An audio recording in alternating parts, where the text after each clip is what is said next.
Welcome to the Rise the Challenge podcast. Joining me today, she's the original Real Housewife of New Jersey, TV personality, the host of Absolutely Danielle Podcast, and an entrepreneur. It's Danielle Staub. How are you doing today, Danielle? So incredible. Thank you for that nice introduction. I appreciate that. Well, thank you so much for joining us on the show today. We're excited to learn all about your Rise to the Challenge. What we'd like to do first is we go right to the beginning, talk about where you're from and what were you involved in growing up? So I am literally from New York, right across the bridge from me. I live on the waterfront currently in New Jersey. So I'm looking pretty close to where I used to live. You can get there pretty easily. Brooklyn. I don't know if anyone's heard of that little borough called Brooklyn, but Bensonhurst was where my playground was as a child, and it's changed very much, as have I, but still home to me. I also had a place upstate where I was sent when I was very bad, but that was my getaway. And little did my abuser know, which was my father, that when he would sexually abuse me and I would act out and get thrown out of parochial school and all the things that were happening as a result of that abuse, I was being sent off to the horse farm upstate where my aunt lived, and that's where I wanted to be anyway.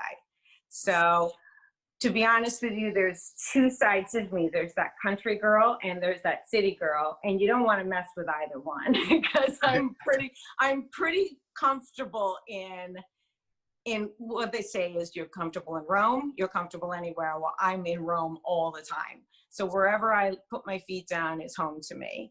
And I've never really had much of a childhood, besides my aunt providing a whole different genre of life for me.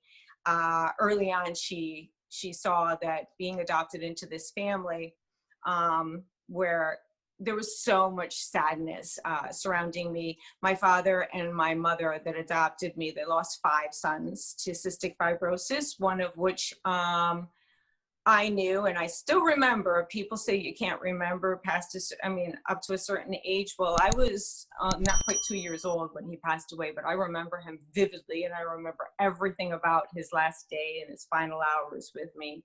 And that was the beginning of when the abuse really accelerated and started to pick up. I was sexually abused until I said no at the age of 8. I was not quite my 9th birthday, so I always say 8.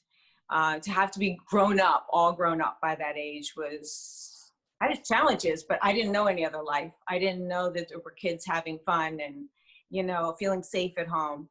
I feel like that laid down the ground basis for me in many ways. My safety spot was always removed from the exciting parts of life where you're in the middle and the thick of everything. And I don't feel safest there, but I thrive there. That's where I feel like I become more myself, a side of myself that I embrace because I have no choice, but it's always me trying to make sure that people know who I am and not really what I am. I was always hiding a little side of me. So on the flip side of the coin, going upstate to my aunt and the horse farm and, being told that I don't really have to shovel, poo out of their stalls, I get to really just enjoy them. She started to figure out rapidly that there was something going on. And, up until the day she died of cancer, she really took care of me and watched out for me. But I had already gone on I'd already checked out in a lot of ways. I was rebellious. I wasn't a bad kid. I was just not a kid. I was all grown up, no choice of my own. I've always had people throw things at me and they see if it's going to stick. It all sticks, but it doesn't mean I'm going to wear it. It just means I'm going to get rid of it somehow. I'm going to put it someplace else. And now at the age of 58, I find I compartmentalize a lot of my life, and I'm still throwing curveballs. So I don't want to fast forward too much, but then we enter into the years of me getting on the train and going into the city, and nobody knew I was even missing. But I would go stand outside the door, the cast door for the ballet. the Nutcracker Suite was where I wanted to be. I wanted to be in that show. I wanted to be a ballerina. I didn't care what I had to do. I wanted to dance. I felt the arts were calling me at a very young age. And when I would dance in a studio and be given time in a studio with a Russian prima ballerina, Mademoiselle, teaching me, those were the moments I just like soaked it up like a sponge. It was somebody telling me, here's what you're going to do and here's how you're going to do it. And I was learning really quickly. So I began to clean the dance studios on Broadway above the Capizio. And in trade, I got dance classes.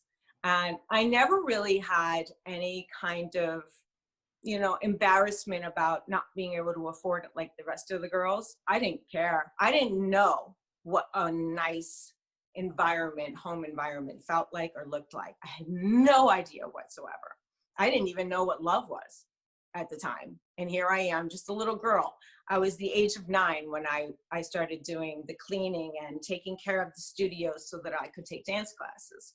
And then I would rush off to stand outside the cast door. And a little group of people called the House Angels started to become aware of my routine, hopping on the train late at night, after dark, little girl. I mean, I had hair literally down to beneath my waist. And I always had it tied up in like a bun and just like a pencil or something stuck in it, whatever I could find, I just stick it in. And, you know, it was kind of effortless. I look back at that and I'm like, damn, it was so easy for me to look the way I looked. And now it just takes so much to put myself together. I miss those days. But in sight of that, I always tried to make myself look a little less appealing. I chopped all my hair at one point thinking that that would get, you know, my father and the other family members that were sexually abusing me to just stop looking at me. It didn't work, but I found it amazing that fast forward to these years, people think that I get everything by, you know, my looks, and I think that I get by that. But no. I actually worked really hard to put myself through school, to put myself through NYU, and to do my endeavors. I had to work 90 hours a week, you know, while in school. That's how badly I wanted my education. And I knew I would have kids one day and they would never want for any of that, because I was going to do whatever I had to do to make sure that they had what they needed, the tools that they needed. And I was going to look out for them and groom them well and kind of mirror what my aunt was trying to do for me and with me. And she was just a fine lady. She was beautiful and wonderful and always smelled so good. She taught me through those things, aromas and being around her, that what really luxury items felt like, smelt like, and were like. And that's where I became refined in my taste. At home, I was purchasing my own towel, washcloth, everything that I used in the bathroom or anywhere in the home, I purchased for myself so that nobody else was touching it. I had a problem with germs, and I had a problem with I'm sorry about that. I had a problem with knowing anyone would have touched something that I was going to use. And I think it came from being raped and sexually abused and sodomized as a small child, to the point where one of my biggest problems with OCD and ADHD and all the things that I had going on that were ending in D's apparently, was I pretty much marked up my entire body by scrubbing it with SOS and Brillo. And so now my skin is so sensitive at this age that I can barely touch it with anything that's kind of rough. It has to be super, super, super soft and feel like a warm, soft blanket, or like hot water running over your body when you're cold. You know, if it's not comforting, I can't have it near me. Even if someone else is wearing it and they're near me, I will begin to really itch like crazy. And I think it's just a reaction to all of that. So talking about rising above and overcoming, there were so many, probably too many to list here, that reasons why this is probably applicable. I think it began to become what people would see about me that they didn't like. I was a perfectionist. I always looked put together. I didn't always have a lot of money. I corrected that by working my ass off and making over $1 million before the age of 20. I was working as a model. I was working as whatever I had to do, I did to make sure that I had enough money to do whatever I wanted with. I had 4 Porsches. I owned them outright. No man ever bought me a thing. And I refused to even allow the father of my children to buy me dinner for 3 years. When he was trying to see me. I said, I just have a problem with that. He would show up. I remember when Nordstrom's had personal shoppers and all of that. And I always had a personal shopper in New York. And when I moved to New Jersey, I had one out here, and he would try to stop in and get my Gwen to let him buy me something. And I wouldn't let him, even though we were together at the time. I wouldn't accept anything from him. Being independent felt like that was my strength. And that was how I was going to rise above, and I was going to show everybody. And I had nothing to prove. I was just going to show everybody how to get where I was going without anybody's help. I didn't have choices. So my rise was out of necessity and survival. Whereas maybe others might look at me as somebody that they can relate to, you know, in a way that makes them feel comforted by their own problems. And that's what I'm here for.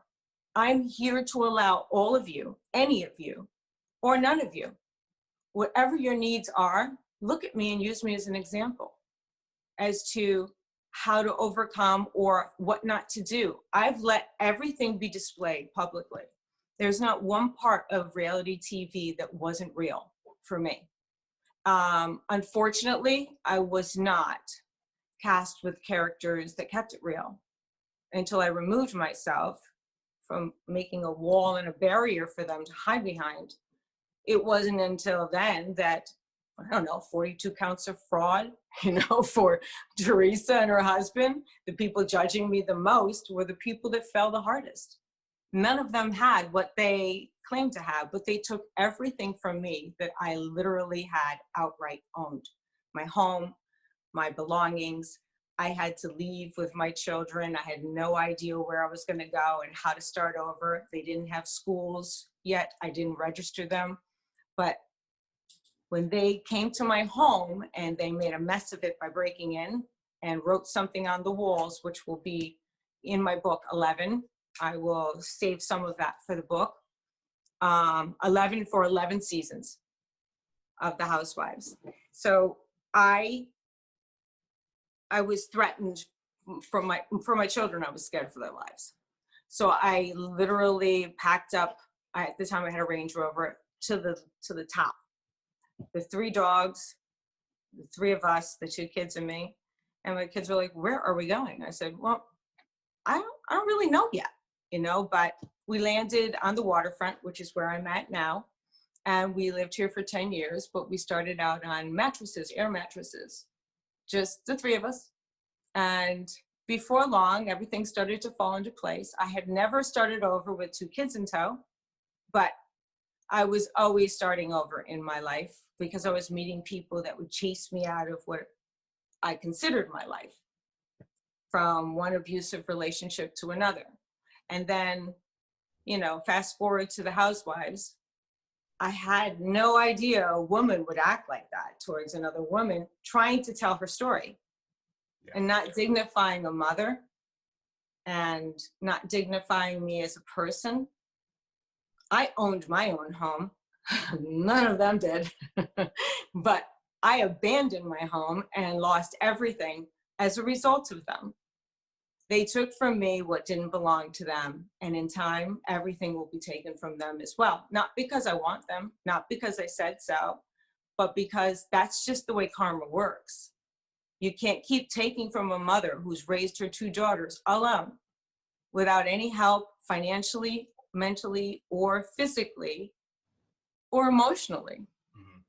from their father, and then you can't expect it to be okay. God doesn't like that, you know. God's the judge, not me.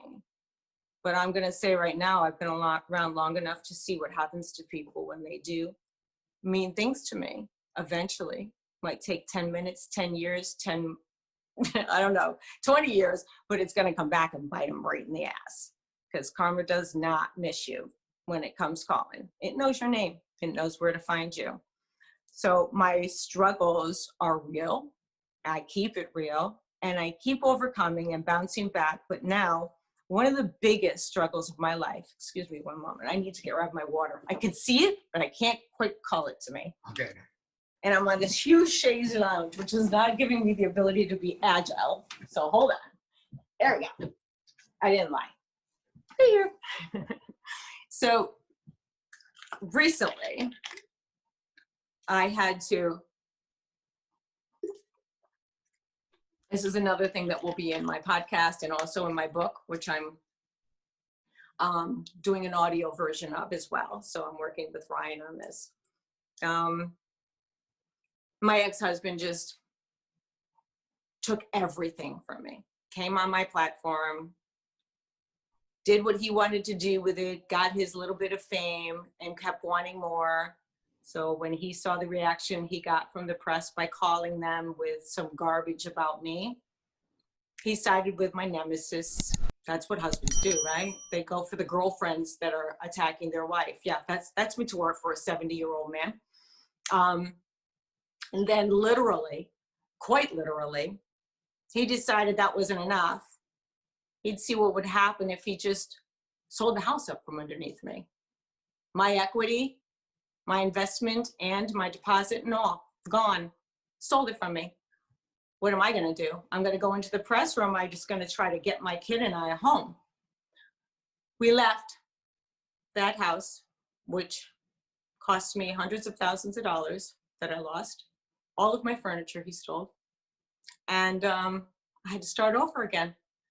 Jillian and I, we have not been living very well up until now, when we finally found a home and a place to live.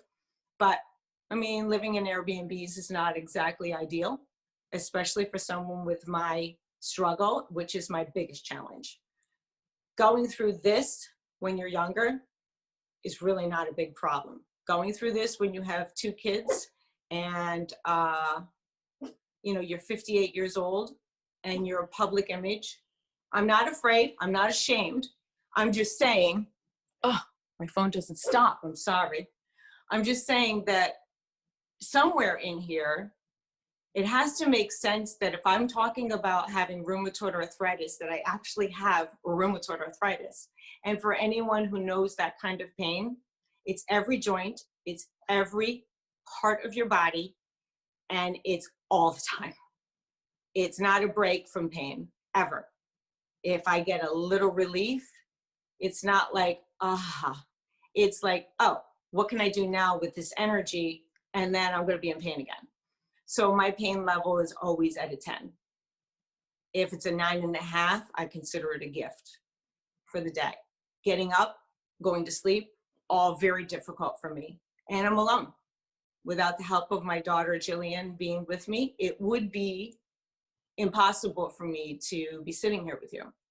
So I'm trying to get my career and everything that I have earned through bringing such publication and such awareness to the Real Housewives of New Jersey, because let's face it, it was my story that launched that entire part of the franchise, which was the Jersey sector. And they've been riding on that for all these years. The only claim to fame that they really have is prostitution, whore, and flipping a table. And it was at me for me having a past. But nobody really asked about my past. No one asked how I got there. No one cared. They just saw dollar signs, and greed will get you every time. You're going to get it for the minute, but you're going to lose it just as quick. So if you're rising, if you're listening to this so you can rise and you can be a victorious person in life, don't miss those steps of the struggle. It's the struggle that makes you stronger. I could do without some struggle for a while, but it's what I've been handed. It's what I've been given. Crying about it, complaining about it isn't going to do any good. It's not going to get me any further. It feels good for the moment to do that, but all that does is set me back. Now, add the pain factor to that, and there's days that I wallow in it, and it's hard for me to function when I can't straighten out my hand, or I can't hold on to something, or my fingers and my joints in my fingers are bad. People see a picture of health when they see me because I've kept myself in shape.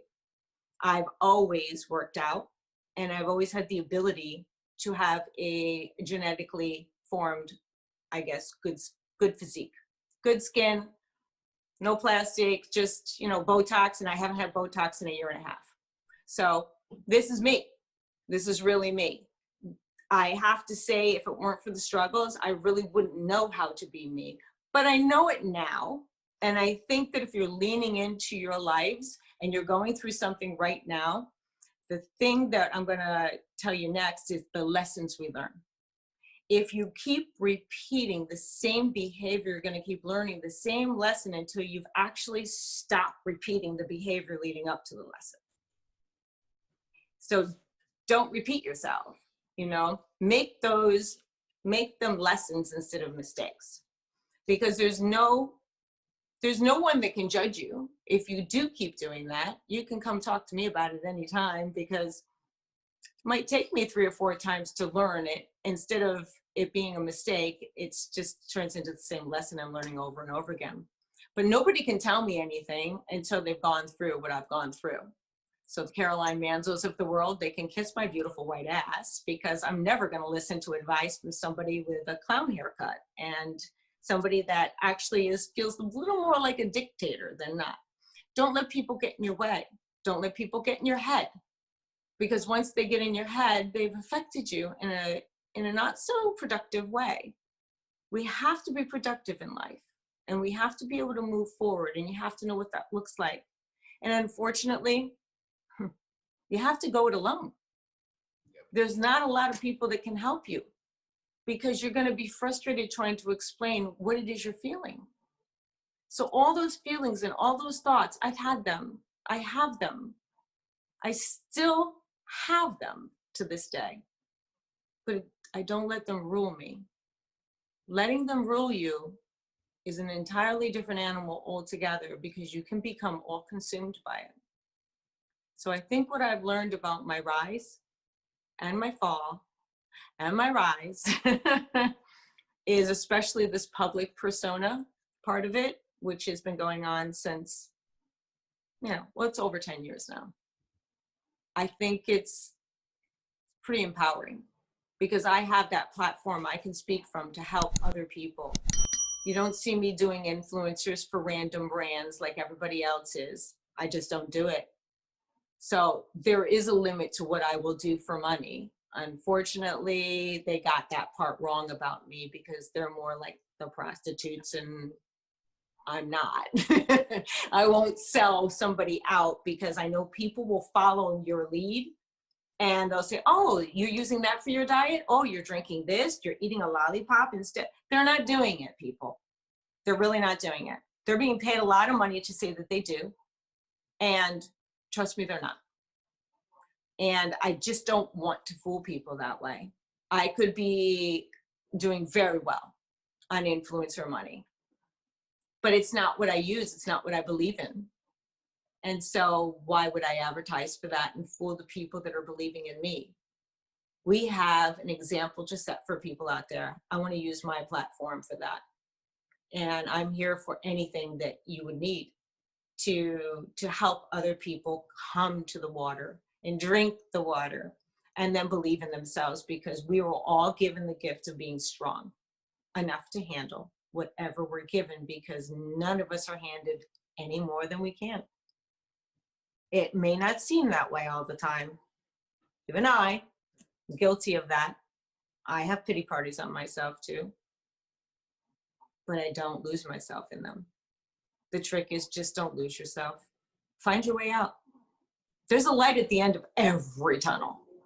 You have never gone through a tunnel that there wasn't, unless it was 9/11 and then God forbid, you're stuck, There is no reason to ever doubt the way you're going, because when you put doubt in there, you're going to make a wrong turn. Stay on your path and don't let others pull you off of it. I'm guilty of that. I let other people influence my brain. Oh, this way will be much better. And you know what? It wasn't much better. Perfect example was my last husband. Marrying him being on TV with me, it didn't make my life easier. He said he was in there to rescue me and show people what a real man will look like standing next to a woman like me, because people had it all wrong about me. Shame on him for thinking that that would be the end of me. I don't lay down easily at all. He should know that, of all people. I mean, for God's sakes, him of all people. Yeah. And if you're going to marry somebody like me, at least come to the marital bed, maybe, because it wasn't soon after that he filed for divorce on Twitter. And let's not forget, social media should never be what gears your life. You should never look to social media to have a good day, unless you want to look for somebody that's giving you inspiration, hope, a destiny, or just trying to be in the right side of your brain and have space in your heart, because there is plenty of love to go around. There's not just one person for everybody. We can have several, but you just need to know you need to love yourself first and most. Most importantly, I think the lesson in all of this is whatever you're doing in life, you can rise. Don't stay stuck.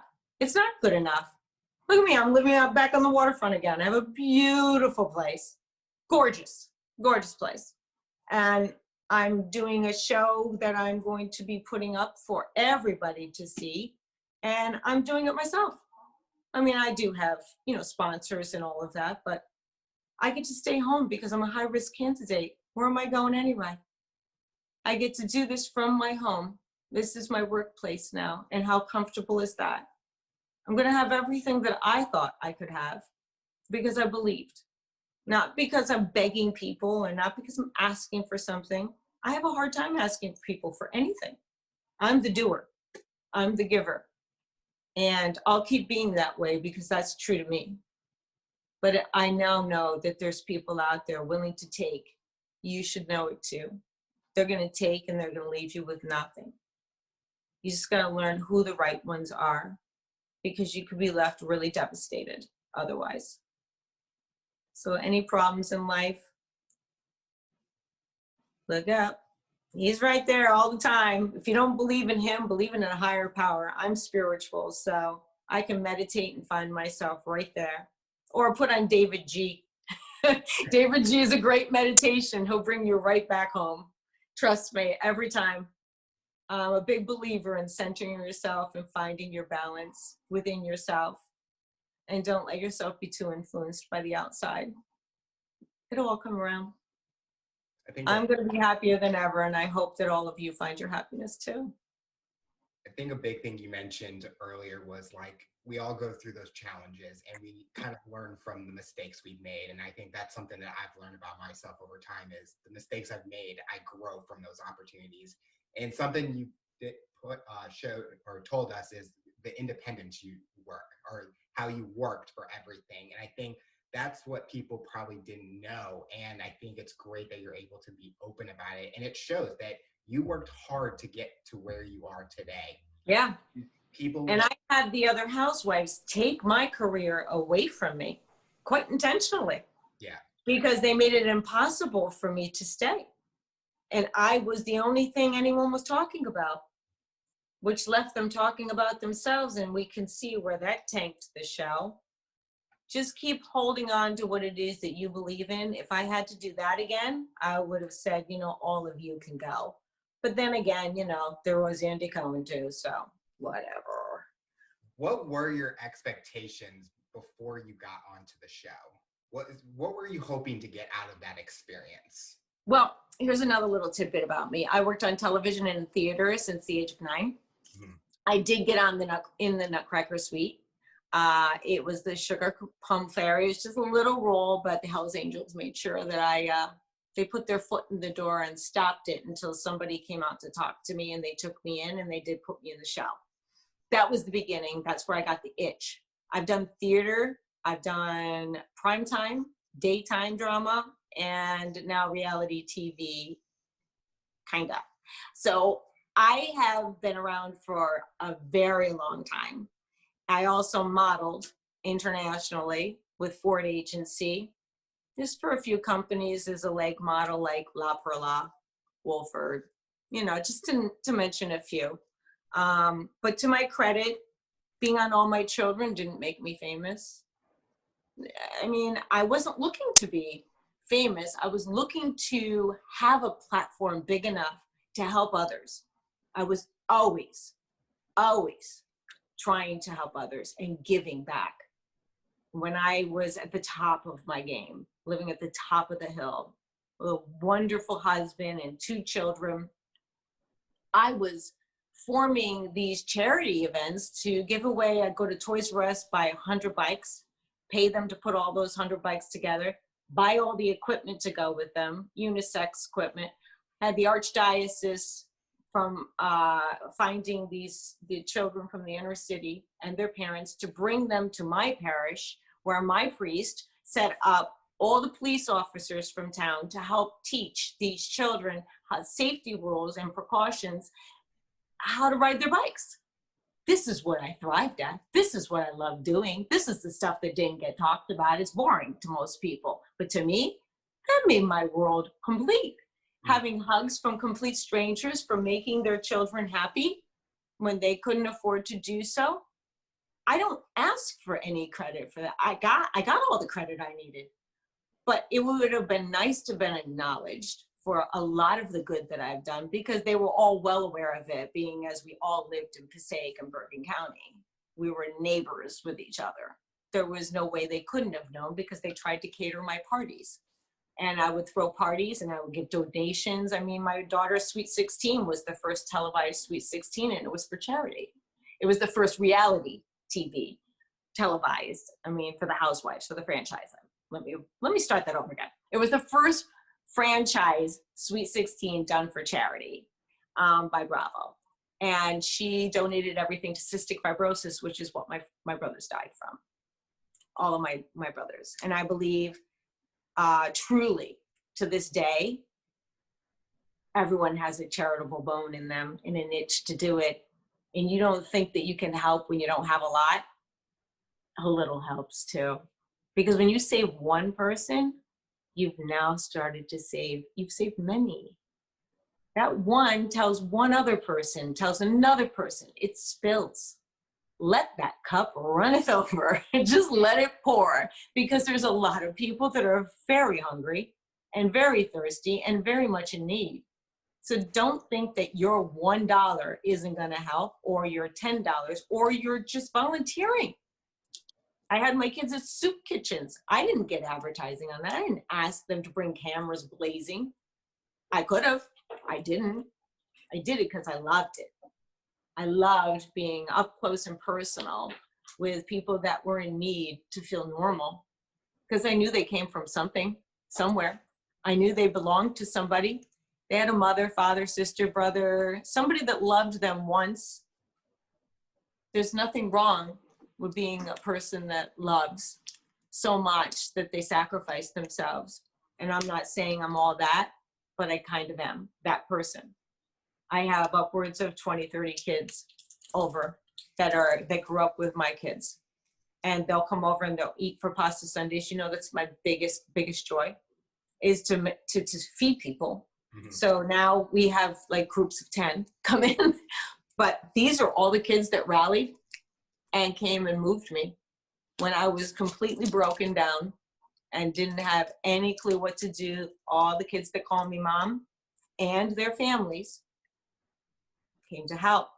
So you see, it comes back around. There was no little deed that wasn't recognized or appreciated. And there's a few in particular that didn't stop until we were home, till they brought us home. These are 20-year-old kids, 22-year-old, 23-year-old kids. There's no reason for us to say we can't do as well as our kids are doing. I'm proud of each person that I know helps another, and each person that has a struggle and makes it through. But the one thing I want to be known about me is, if you think that I'm not a good person, you've got it all wrong. And I'm not here to defend myself. Just read my story. Listen to my story. Don't listen to others try to tell my story. Because would you want anyone to tell yours? No. Doesn't depict it properly. So I guess what I'm trying to say is, yeah, they wouldn't know this about me because they just weren't paying close attention. In the original seasons, a lot more people than not really heard my voice. I had myself collectively together because I had been working on camera for so many years and in front of an audience for so many years. I was the most relaxed.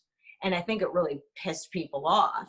But I wasn't doing it to piss people off. I was just like, okay, wait your turn, one at a time.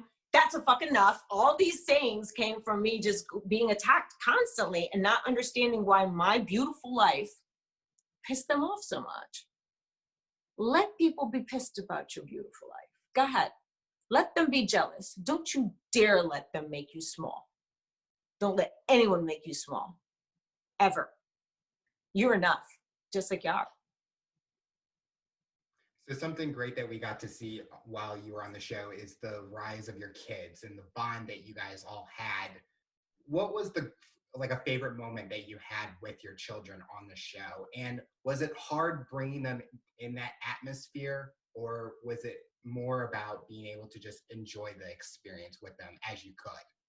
Well, what I thought was going to be the experience, because there was only one reality show to mirror this on TV at the time, was two. Queer Eye for the Straight Guy.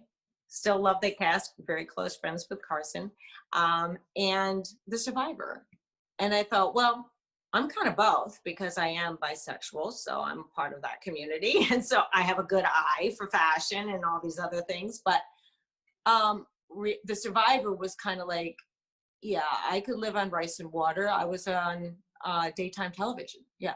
All of the soap opera actors, we would say, oh, we could win Survivor. You know, we don't need anyway. We can't right now. But I think the best part of being on reality with my kids and the worst part were the same. We were filming a show. We didn't know they were filming something against us at another home and talking poorly about my beautiful children who had never heard the name prostitute, never heard whore, never heard bad language in the house, except for, the F word. The F bombs would drop, but I would always make an excuse and apologize for it. I said, no, Mommy said bucket. What are you talking about? But to be honest with you, I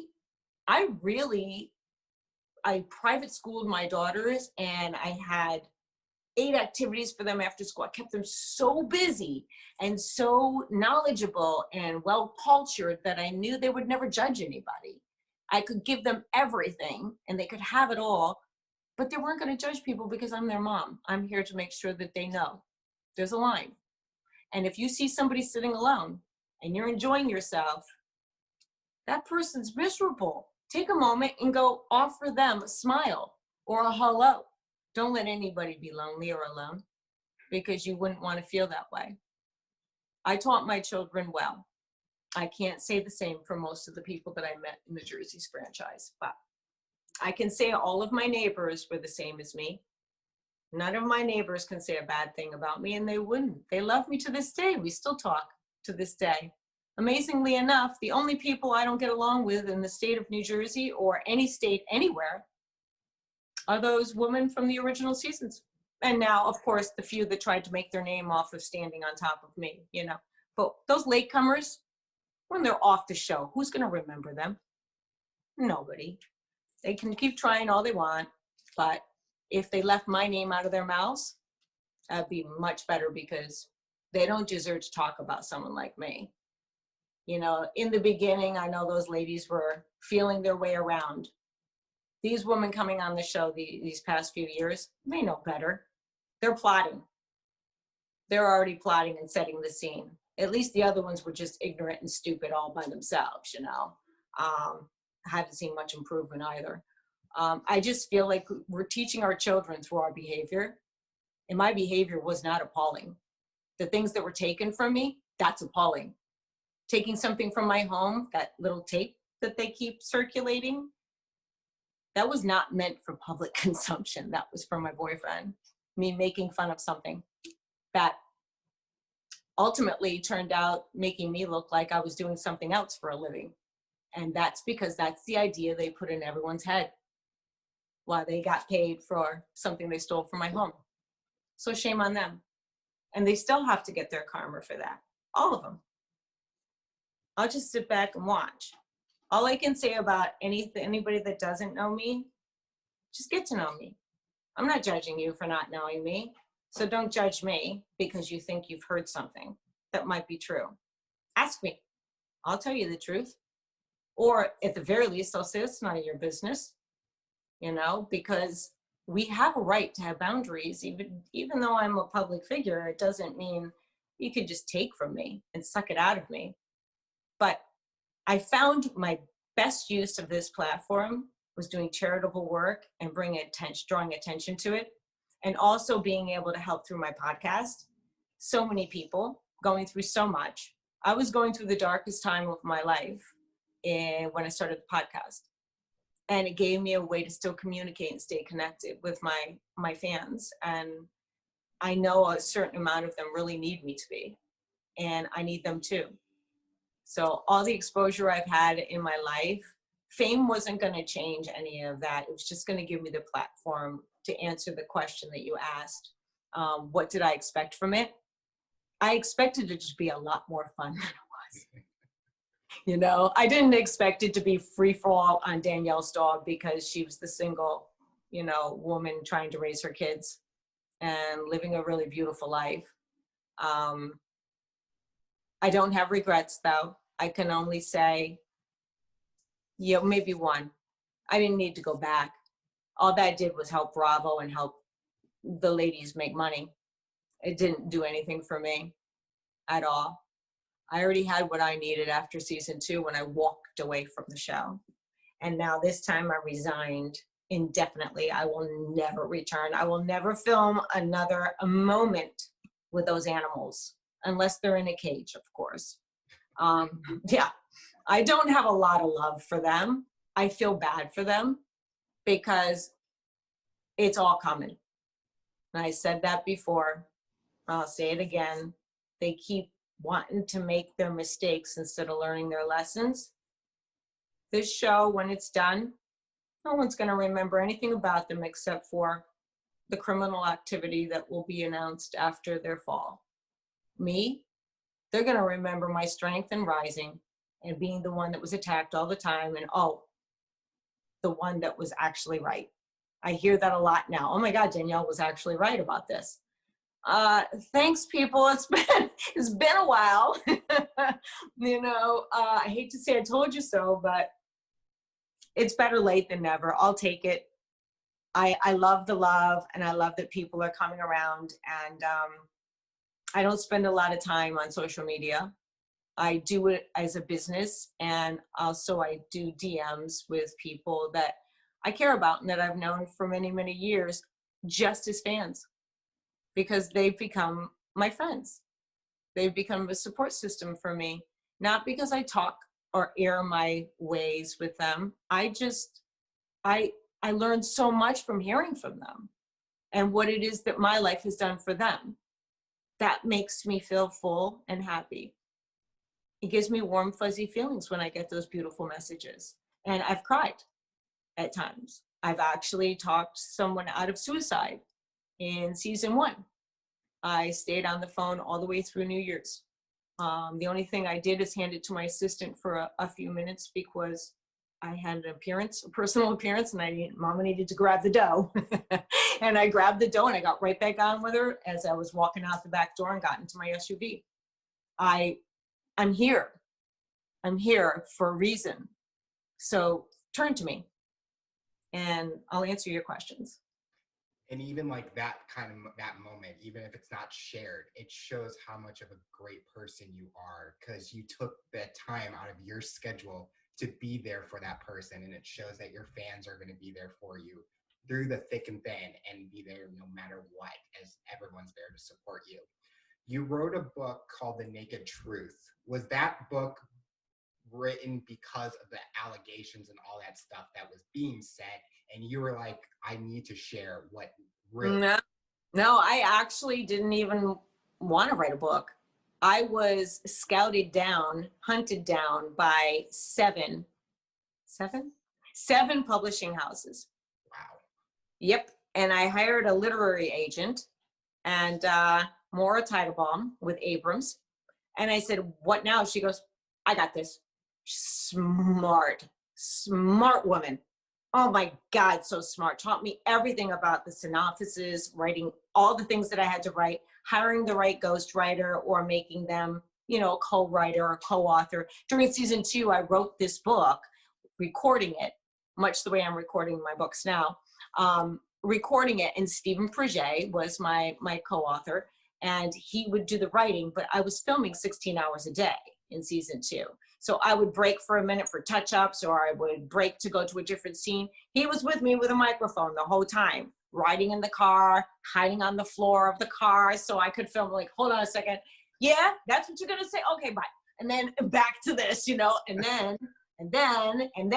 I just kept writing away. I had to do all the rewrites during Christmas, but there was it was ironic because there was a bidding war that it came down to, and this is how Maura handled it. We went and saw each one of the publishing houses. We were interviewed by each one.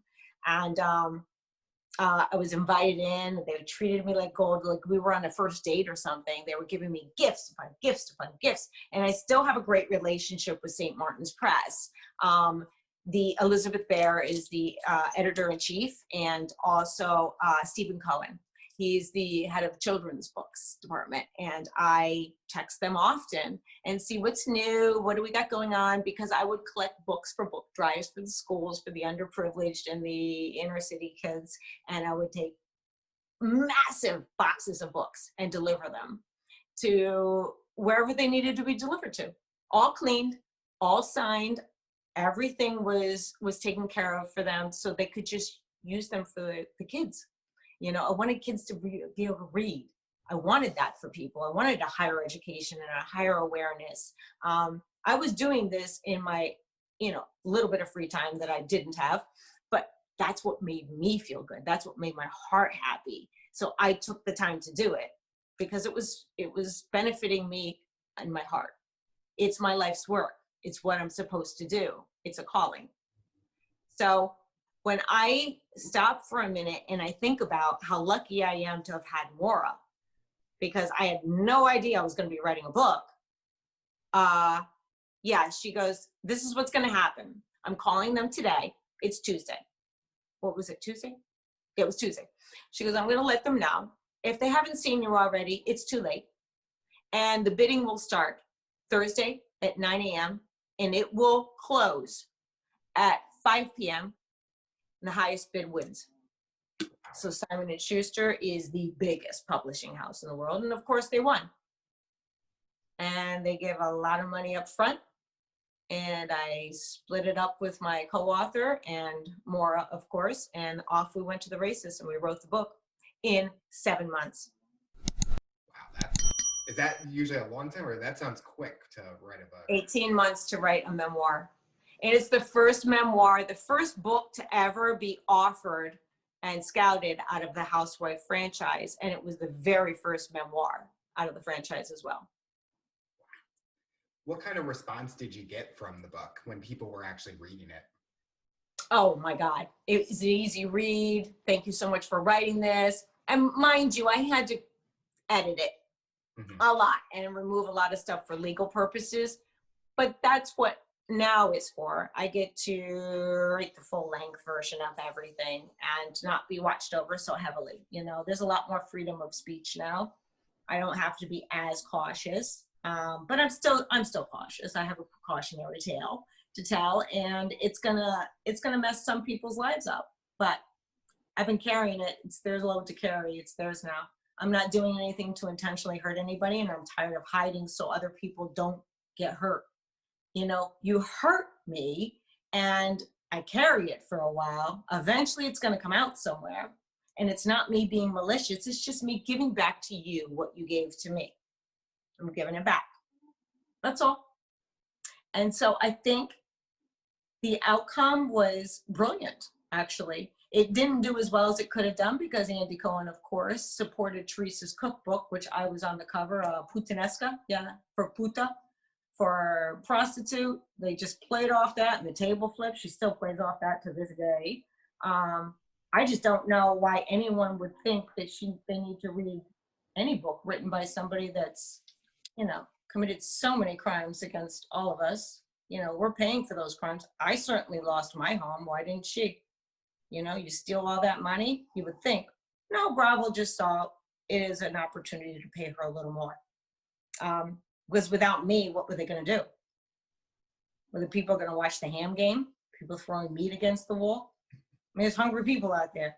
Nobody wants to see that. I'm sorry. I didn't find that to be humorous, and I would have killed my kids. Well, my kids would have never done that. Just the big difference at any age.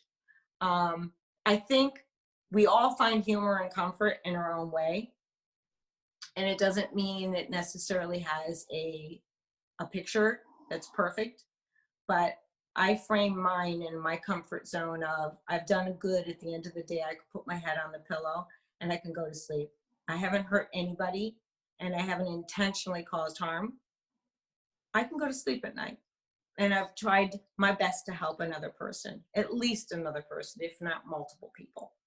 So my message in my books and getting my story out there is not a defensive thing. It's not a knee-jerk reaction. It's not me being, mouthy or smart and misusing and abusing the gift I've been given of this platform. I've just begun. And I can't go anywhere until I've done what I set out to do in this life. Help and touch as many people as possible and bring everyone to their best part of their lives. And if that means I mess up now and then publicly, so be it. But I would never do anything intentionally to hurt anybody. Never. So if I mess up, it's just hurting me. i.e., I try to pull a pose when I'm doing a social media post and I'm just trying to teach somebody how to do something and something gives way. Yeah, that hurts a little bit. But I'm not embarrassed and I'm humbled. And if you're watching and you're listening, just know I love you to death and I'm here. I'm here for you. Stay with me. Keep watching. So a fun topic. During this time with the pandemic, you and your daughter have gotten into cooking. And I know she bakes cakes or she does a lot of baking. How has that been as a journey for you guys to do together? It's been incredible. I mean, in the kitchen together, we're kind of a hot mess, but we're also a little bit of fun. I mean, she's a perfectionist, I'm a perfectionist, and she's self-taught, I'm self-taught. But the experience is incredible to now all these years later, because I've always had therapy through my cooking. It's just been therapeutical for me. And that's why I cook enough for about 20, 30 people.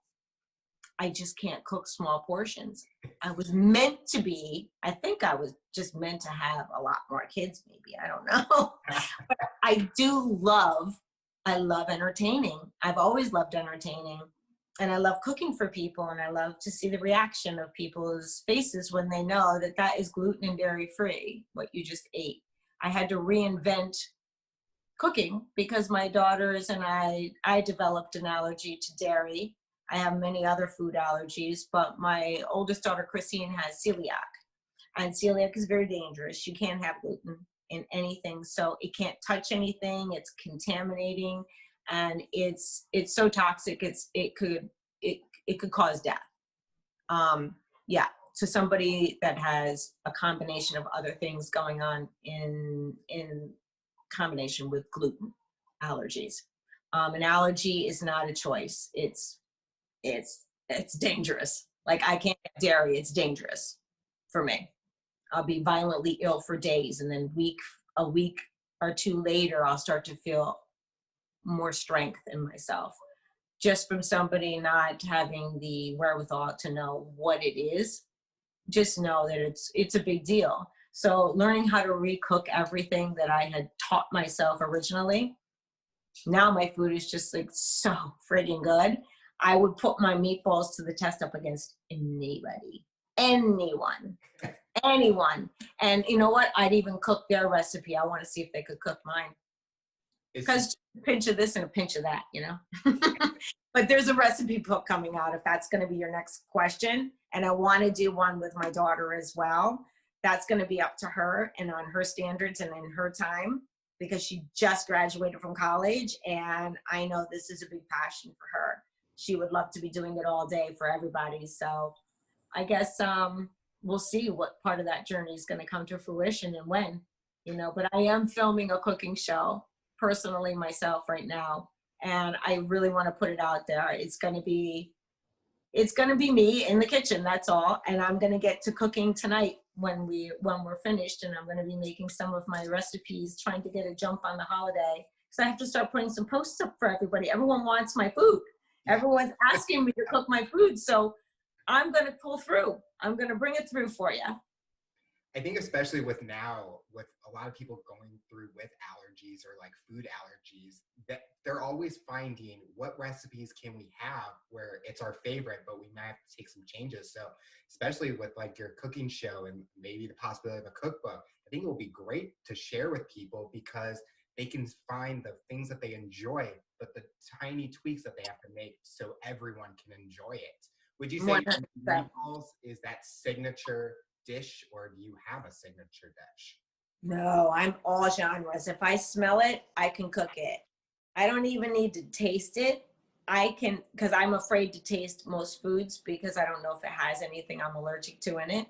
Mm-hmm. I can smell something, go buy all the fresh herbs for it, duplicate it, and then add my twist of without dairy or gluten.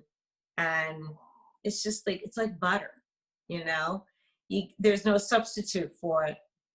There's no substitution for my food. Meatballs is definitely a big category for me. I do it like I'm a gangster in the kitchen. But I also cook Cuban food. It's something I learned when I was dating in the Latin community for a couple decades, maybe, you know, and I just started smelling their food and I started cooking it. And before I knew it, people were saying, oh my God, you made this black bean sauce? Yeah. You made that chicken and rice? Yeah. And they're like, okay, well, it's not our tradition, but I liked it a lot. And I'm like, well, if you liked it a lot, it means it's just a new tradition. That's all. Mm-hmm. It means it tastes just like it should taste. And the reason that it's not your traditional way of putting it, if I put an olive in something and they wouldn't put an olive in there, it's what I like. That's why it's called Danielle's Recipes. You know, you don't have to follow it. I'm not trying to invent the wheel. I'm just trying to share with people what I like in food. And if they like it too, they'll let me know. Or I always say to people, you can omit anything that you don't care for. It's not going to affect this dish in any way. You can't ruin it. I'm also creating a way for people to make meals in minutes without like dumping like a packet in. That's not what I'm about. It's actually the dish. Preparing it is the time. Putting in the oven might take a little more time, but you can do in moments, put it all into one dish, your whole entire meal, and stick it in the oven anytime you're ready throughout the day and let it cook for a little while. It's meals in minutes. Clay pots. That's my new thing that I'm going to be selling. And I'm pumped about the quality of food that people will be eating because of it. It's just no way you can make a mistake with these. It's actually the most beautiful way of cooking and the easiest way of cooking. Now, when it comes to the pans and everything else that we're doing, yeah, you got to pay closer attention to that stuff because I move along pretty quickly. But the recipe books and the audio books will also be helping. Plus, I'm going to be running webinars as well, cooking webinars for people to sign on and come into the chef's kitchen and be able to put on their chef hat and play chef themselves.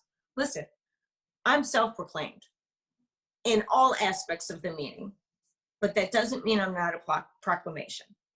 I am a proclamation. So I have a lot to say, and I'm going to make sure that if you like what I'm doing and like what I'm proclaiming, to give you the opportunity to have more of it.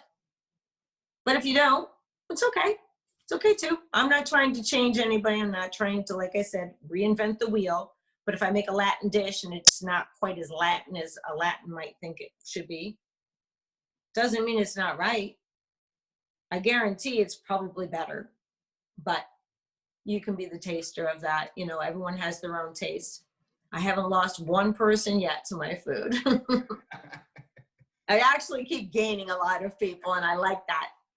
The painters that were here all week, I was feeding them my meatballs. I was late getting on here because I literally was packing up meatballs for them to take with them. Because they said those are the best meatballs they've ever had in their lives. And I'm like, oh, take the rest here, hold on. Let me just give them to you. And I made about 50 meatballs. So, yeah. And I make the big ones.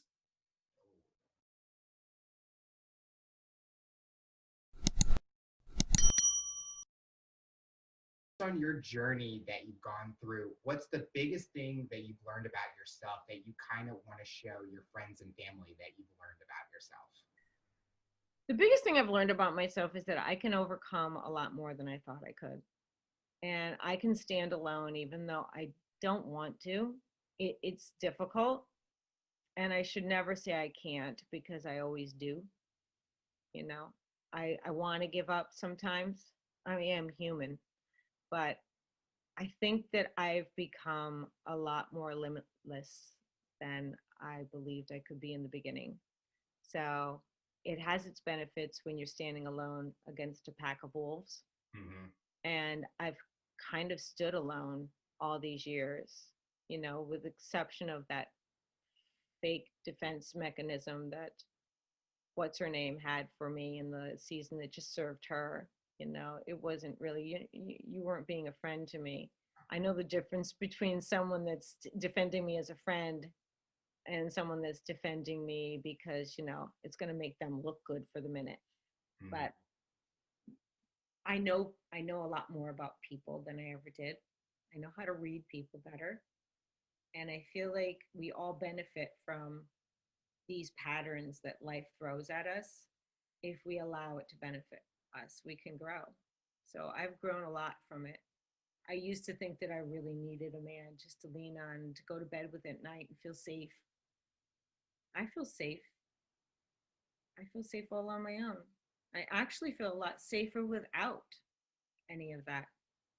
And I've never had a man take care of me, not even my father. With the exception of the father of my children when we were married. When we were married. Not after. I got the kids, though. I got the best part of it. It doesn't matter. I think people give up on themselves.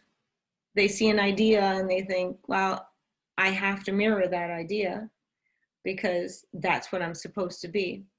I know I'm the quintessential housewife without it being a pun. I am the perfect housewife because I love to cook, I love to be at home, I love to entertain, and I love to look pretty. And I'm doing it on my own. I'm not doing it for a man. I'm doing it for me. But if you're doing it for your husband, amazing. You're doing it for your boyfriend, amazing. You're doing it for yourself, more amazing. So I get up, and if I want to put on something that makes me feel especially one way or another, if I want to look a little more proper, I'll dress for that occasion. If I want to feel a little more sexy, I'll dress for that occasion. I never dress for anyone but me, unless I'm going to mass, of course, then I dress for God. You know, I try to be as godly as possible, but, or going to a gay bar or a gay event because, you know, you got to wear those stilettos, baby. I got to represent. I love all of the walks that I've been through, and I love knowing that I can stand really tall, really strong, and don't need the support of anyone financially, emotionally, none of it. But would it be nice to have the support emotionally and physically, especially with my body breaking as much as it does throughout the day? Oh my God, it would be so nice to hold on someone's arm and know that they'll catch me if I fall. I've never needed anyone to pay my bills. I've taken care of my bills and bills for the kids in their school for 20 years. I got this. Yeah. I think I got this part real well. And I love that I know everyone has that in them. You just have to have the ability, and I love learning that about myself. And also another thing, if for those of you who are listening and those of you who need to know, if they're talking about you, they're leaving somebody else alone. Let it be. Let it be. The right people will know the truth. And in the end, does it really matter? Is what they're saying, you're going to give them that much relevance to tear your life apart? No, you're not. I won't let you. I will not let you, because I made a lot of wrong moves because of that. But I also made a lot of right moves because I knew when to. Don't let somebody tell you what you should be doing or tell your story. Let them tell their own. And if they're going to tell your story, ask them to tell the whole story. And if they don't know the whole story, they have no right to speak your name ever. Because like anytime someone else is telling your story, they're going to leave out the important information, or not, they're going to twist the words in a way which benefit themselves. Yeah, we see that even with everyday people. Mm-hmm. Everyone that's telling someone about, we're not getting the true situation. I think that's where we all are, where we have to be happy for ourselves and show that nothing's going to stop us. If you're going to go complete that goal, you're going to go do it, and nothing's going to block you. Nothing's going to be easy, but you're going to do it. And it shows, I think, with you, where you're that independent woman, but you are tough, you're motivated, you're going to go do what you want to accomplish each and every day. Yeah, and let's face it, I mean, I know it might sound lonely, but I really love sleeping alone at night. I don't have to share. I mean, I'm pretty loud because of my pain. In the past year or so, it's gotten very bad. And I don't sleep a lot, but I don't got to explain that or apologize to any man. I don't have to. I mean, I do apologize to my kids all the time, or if a neighbor hears me, it's like, sorry. But I'll be screaming that loud if I take a step outside in public and it hurts this much to put my foot down. Yeah, but I'm still going to push through and put my foot down, and I'm going to hold on to something, hopefully, and not let go. And I get stronger because of it. So even at your weakest, it's just your best trying to come through. It's just trying to break you. And I love waking up and beating to my own drum and not having to do anything other than just be me, you know? And I've always loved taking care of my kids. That comes second nature. But it's really nice now that my youngest, she's in particular, she takes very good care of me. She's here for everything. And, you know, she doesn't always get the best of me because pain can make you very angry, and it can displace the anger in ways that when you speak, it comes out sounding like you're aiming it for that person. It's like a target. It's not. You're just, anyone in pain can tell you the truth, tell you the same. It's just, it's there. It's just raw, and it hurts, and your voice sounds different. Your face looks different. And you look angry when you're just in pain. It's just pain. Danielle, the final question I want to ask you, for someone that's listening to this interview, based on your journey and experience, what tips or advice would you give them to accomplish their goals, overcome obstacles, and rise to the challenge? Okay. To overcome obstacles, you can never go around them. An obstacle is put there for a reason. Figure it out. Don't try to go around it because you just like a mistake. You're going to have to come back around and go over it again. So obstacle courses are put in course for one reason. You can't skip one of the obstacles. Correct. Go over it, go through it, don't go around it. Can't skip any steps. To the next point, which is overcoming obstacles and accomplish their goals. Accomplishing your goals. Well, by going through the obstacles and doing it properly, you're going to see that golden ring hanging at the end of that, because that's your goal, is to get there with as much dignity and grace as possible, and don't let anything take you off your path. To get to your goals, you need to go through the struggles. Unfortunately, nobody's ever going to hand you anything, even if they say they're going to. Don't believe them. Don't trust it, because that's just their way of pulling you off your path, even for the moment. Now you've missed somebody else that might have been able to be right for that position in your life because you're paying attention to the wrong thing. If you know you've got this and somebody sees that in you and they want to take you off your path, they might promise you the world. Nothing's for free, honey. Nothing. Everything needs to be worked for. That's my work ethic. I don't believe it can be right any other way. I've never had the choice for it to be right any other way, so there it is.